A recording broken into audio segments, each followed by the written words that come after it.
Breaking news చూస్తున్నాం. తిరుమల ప్రసాద వివాదంపై సుప్రీంకోర్టులో వరుసగా పిటిషన్లు దాఖలవుతున్నాయి. తాజాగా ఈ వివాదంపై సుబ్రహ్మణ్య స్వామి పిటిషన్ వేశారు.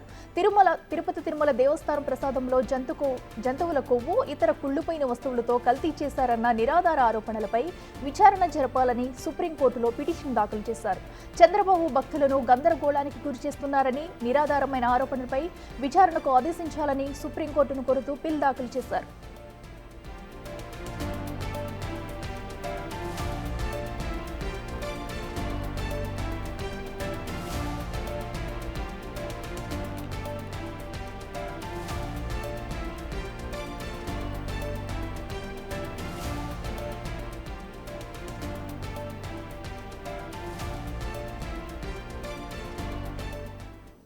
ఇదే అంశానికి సంబంధించి మరింత సమాచారం మా ప్రతినిధి శివ అందిస్తారు. శివ, చెప్పండి, మరి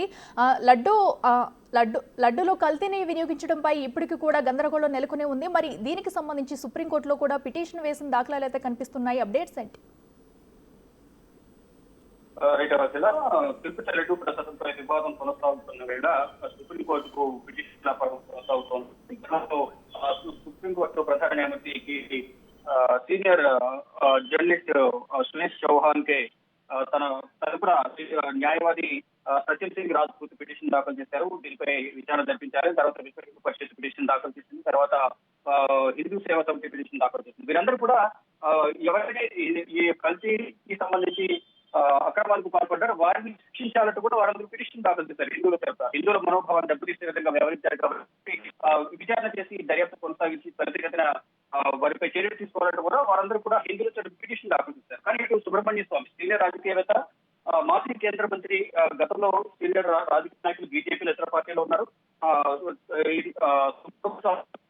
ఇప్పుడు ఏదైతే ఏపీ సీఎం చంద్రబాబు తిరుపతి దేవస్థానం ప్రసాదంలో జంతువుల కొవ్వు, ఇతర కుళ్ళిపోయిన వస్తువులతో కల్తీ చేశారన్న నిరాధార ఆరోపణలపై విచారణ జరపాలనేది సుప్రీంకోర్టులో పిటిషన్ దాఖలు చేశారు సుబ్రహ్మణ్య స్వామి. అంటే చంద్రబాబు చేసిన ఆరోపణలన్నీ కూడా నిరాధారమైన ఆరోపణలు కాబట్టి దీనిపై విచారణ జరిపించాలంటూ కూడా చంద్రబాబు చేసిన ఆరోపణలకు వ్యాఖ్యలకు వ్యతిరేకంగా సుప్రీంకోర్టులో పిటిషన్ దాఖలు చేశారు. చంద్రబాబు భక్తులను గందరగోళానికి గురి చేస్తున్నారని, నిరాధారమైన ఆరోపణలపై విచారణకు ఆదేశించాలని సుప్రీంకోర్టులో సుప్రీంకోర్టు పిల్ దాఖలు చేశారు. అంటే పబ్లిక్ ఇంట్రెస్ట్ లిటిగేషన్ అంటే ప్రజా ప్రయోజన వ్యాఖ్యాన్ని సుబ్రహ్మణ్య స్వామి దాఖలు చేశారు. అంటే ఇటు హిందువుల మనోభావాలు దెబ్బతీసే విధంగా గత ప్రభుత్వం టీటీడీగా వ్యవహరించారని కొన్ని పిటిషన్ దాఖలైతే చంద్రబాబు నిరాధారమైన ఆరోపణలు చేస్తున్నారు కాబట్టి సుప్రీంకోర్టు జోక్యం చేసుకుని దీనిపై విచారణ జరిపించాలంటూ సుబ్రహ్మణ్య పిటిషన్ దాఖలు చేశారు.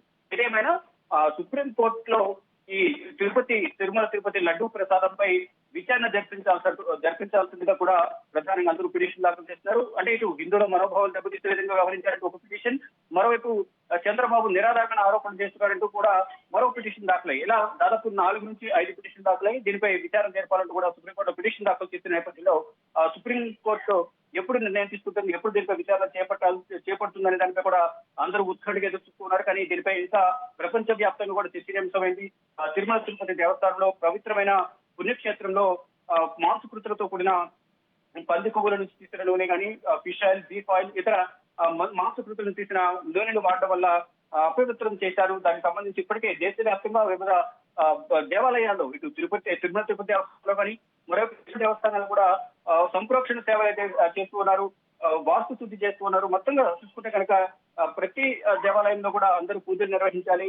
ఎవరికి వారు సొంతగా పూజలు నిర్వహించి ఈ ఏదైతే అపవిత్రంగా మారిన తిరుమల దేవస్థానాన్ని ఏ విధంగా అప్రమత్తం చేసేందో గత ప్రభుత్వం దాని నుంచి అందరూ దోషం నుంచి తొలగాలి, దోషం పోవాలంటే అందరూ పూజలు నిర్వహించాలని కూడా వేద పండితులు చెప్తున్నారు.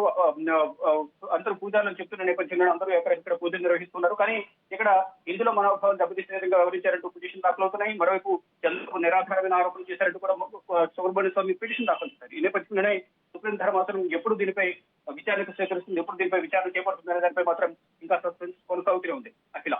Right Shiva, thank you.